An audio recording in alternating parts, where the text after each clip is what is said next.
Good afternoon. Hope you are enjoying the conference as much as I do. Today I'm going to talk about voice. But first, of course, who am I? I'm Wouter, I'm from the Netherlands. I'm a mobile developer, so I'm a web developer from origin, but a web developer and a mobile developer. And already in the React space for I think 5 years already. And like I said, I'm going to talk about voice. Everybody has one, of course. And the last couple of years, it is one of the, not most used, but one of the mostly highly rated input devices, except your thumbs, I guess. Because of all those voice assistants we have these days, it is a trend also in mobile, and I think also on the web it will be later on, to have voice, some kind of voice recognition or intent or action you can do. And what we see is that, of course, with Assistant, which is a device everybody knows, I guess the Echo or the Google Assistant, which is a device only used with voice. Yeah. It is used for like 80% of the times with voice. I don't know how you can do it otherwise, but 20% I think used as a blank or something. So on mobile we see that most users use, more than 60% of the users use it. And in the cars it's already common, I guess, for most new cars to have voice assistant as well. So it's highly rated as well on that.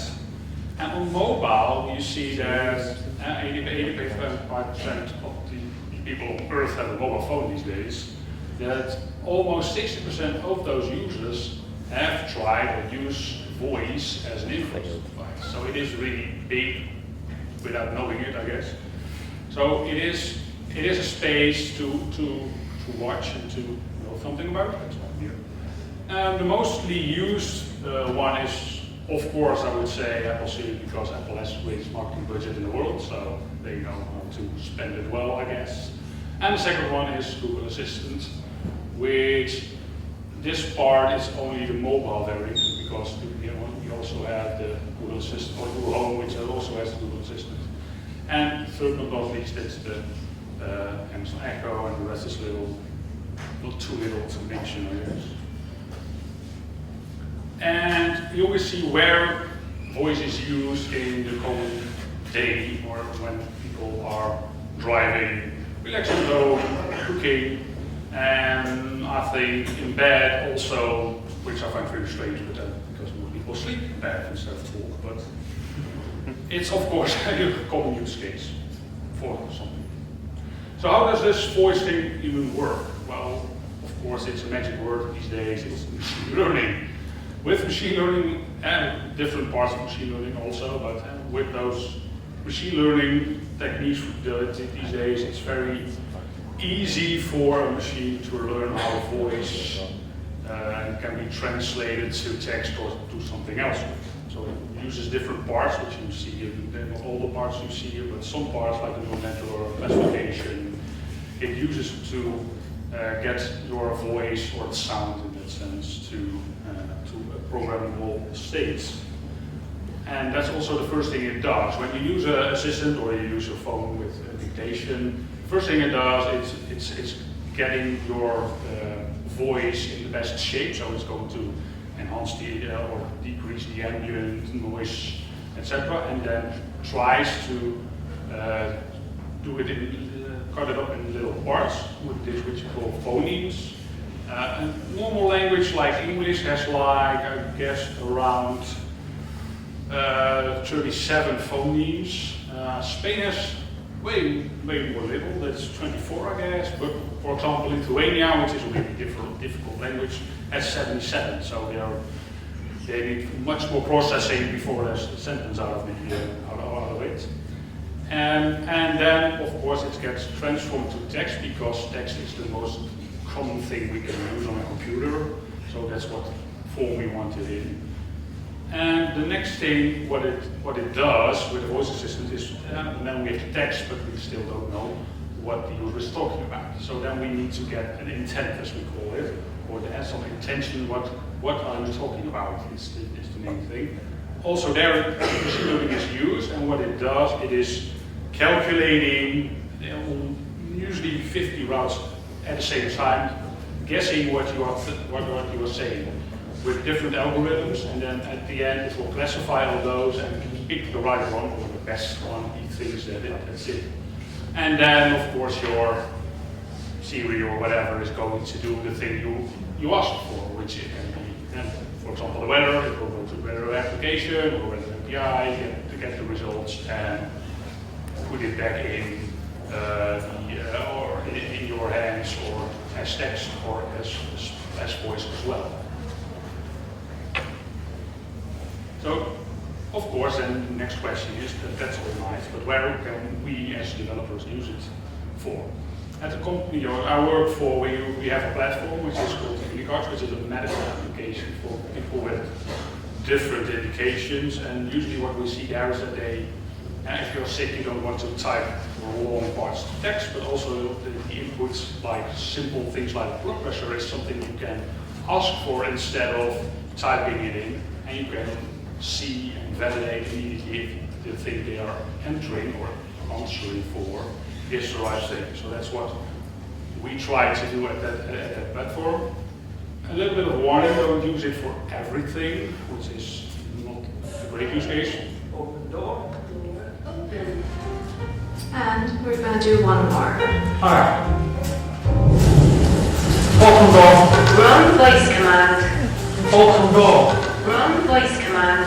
Open door. Repeat that. Open door. I didn't understand that. Hey! Open door! Play on the floor. Open the door! Open the door! Open the door! Be warned, don't use it for everything. I think it's a bad idea to use it for everything. There are, of course, a lot of use cases you can use it for. So the first thing we try to do is try to, like I said, to get text entries or entries into an application or a mobile app. The second thing is, if you have an application or and you have some common action a user can do, and they can call it out instead of going to the screens, just ask for it.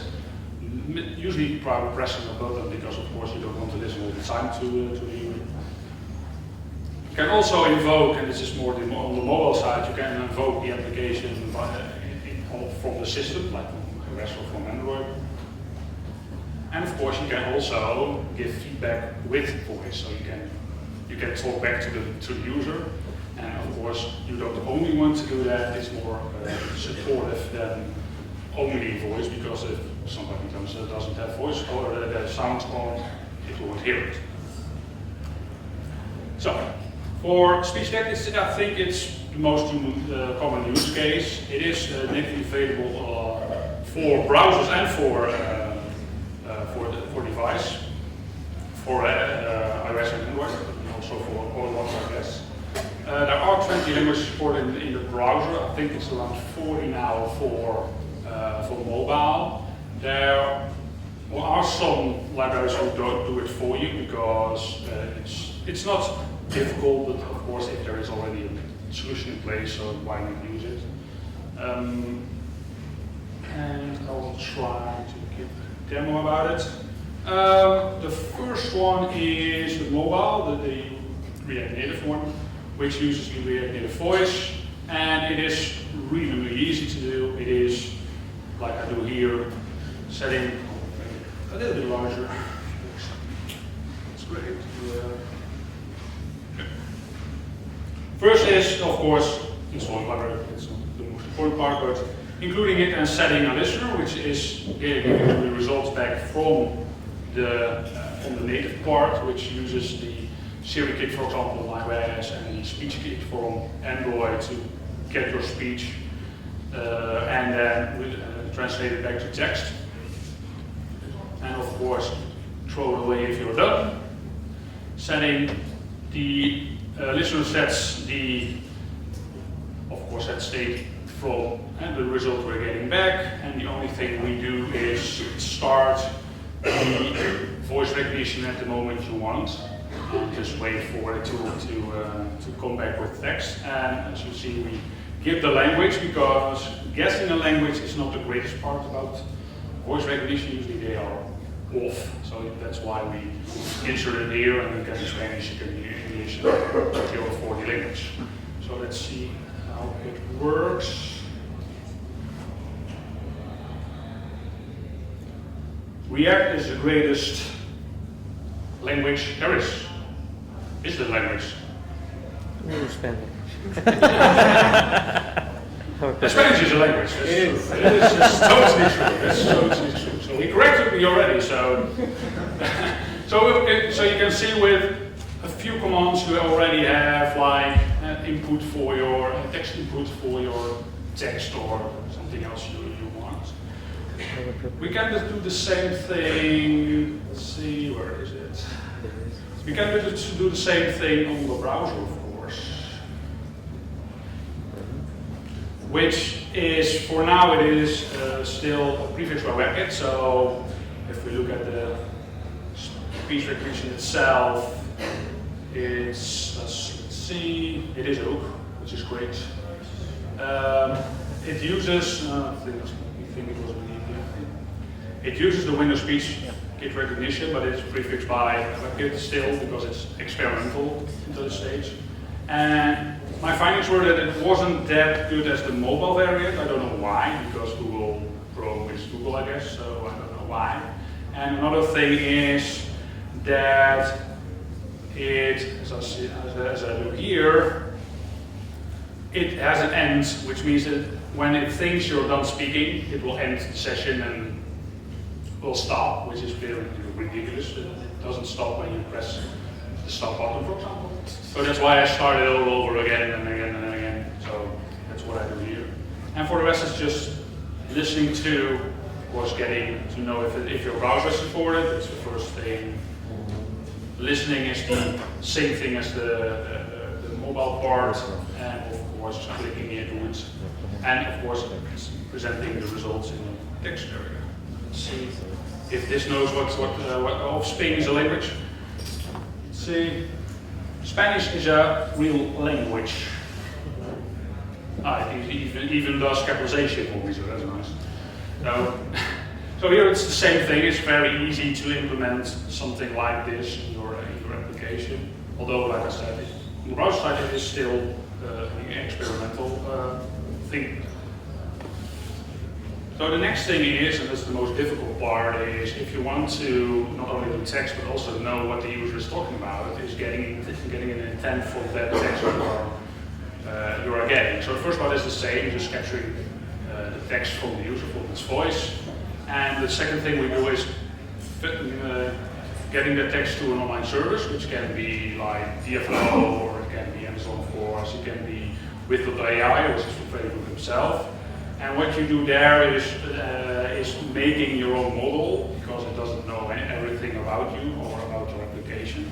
So what you can do is say, okay, if I want to know if a user says something about a location, for example, and then it will translate it to intent with the native location if you want, and then all the variations of that part, so that not only what is my location, but also where am I, for example, it will result in the same intent, because it knows that we're talking about a location.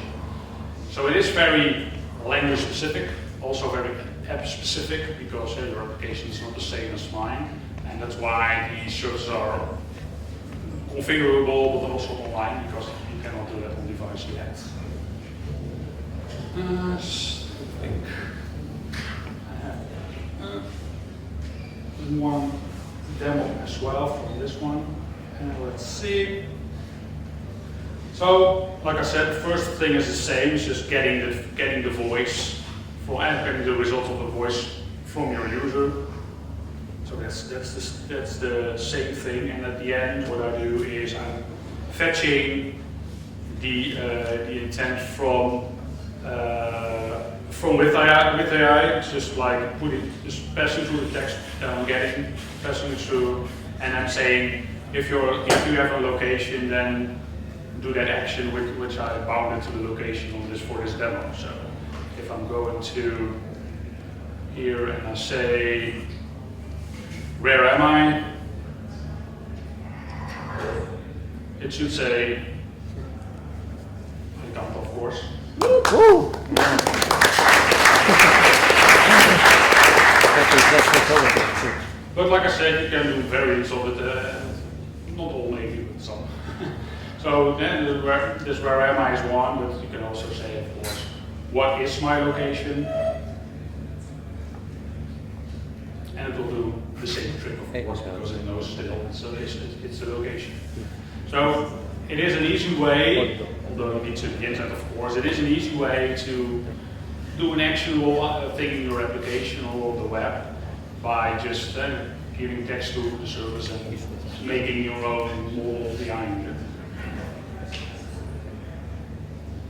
Then mobile app specific is invoking the total application, so not only doing something in your application, but also from the system itself. So on iOS I think 2 years ago or 3 years ago, Apple revealed Siri shortcuts, which is something I will show later on.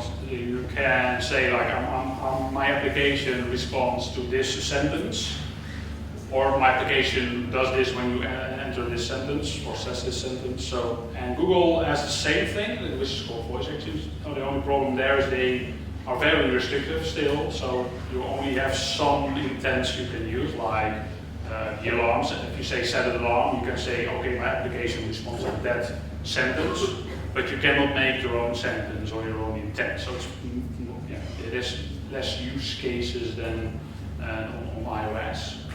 And what we found, the most difficult part is more to explain to the user that it's there, so that you can invoke the application from voice, how that works, where you end up, etc. That's really, really difficult to explain, and hopefully on iOS 13 Apple will do a better job than on iOS 12, but still most users don't know it exists and don't use it at all. So that's the most problematic part. Okay, the demo as well. Let's see. First with Apple you need, and it's the same thing on Android if it's not that restricted, you need to say what action there is for the system. So that's what I do here, is I'm setting my activity type, which is bound to my application. I give it a title, and I give some user info, which is from the application itself, and get passed through when the app is opened with your voice, with the command. And I get some keywords for searching. We're going to do a suggestion. And this is what we, as they call, donate to the system. And then from then on, iOS knows this action is on the system and you can respond on it. And at the last part, we have of course a little listener which gets executed when the application is started from your Siri voice command. So, like I said, it is, for most users don't know yet, but it's iOS 12. On iOS 12 it is in settings, and in iOS 13 it is in the workflow shortcuts application they now have. So it's moved. So that's also not very handy for our manuals we have, but that's what it is. What it is. And what you can do is say, okay, now I want to do this action, and it says, okay, where do I respond to? And then you can record that. Like it can be any sentence. We do a suggestion, of course, but you can do any sentence you want. And yeah, then if everything goes well, you can call it. So, who is on stage? He's too fast for me, that's true. Oh. Let's try it. Who is on stage? No. And your application gets...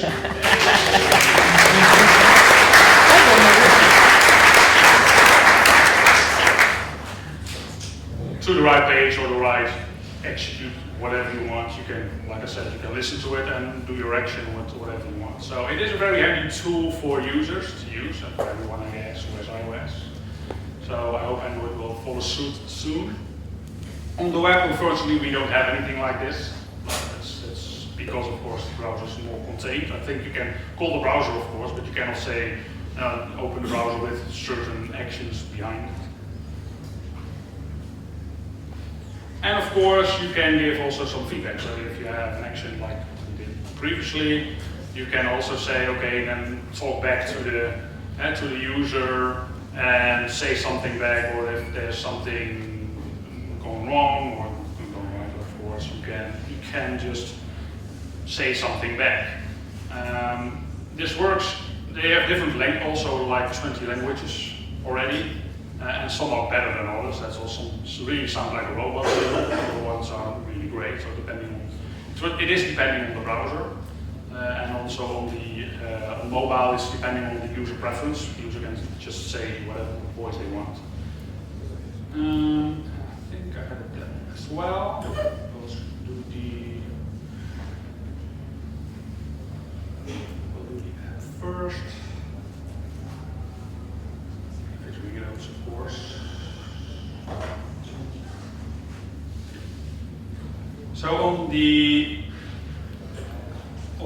let's see, also who was created, of course, and what it does, it says searching for this.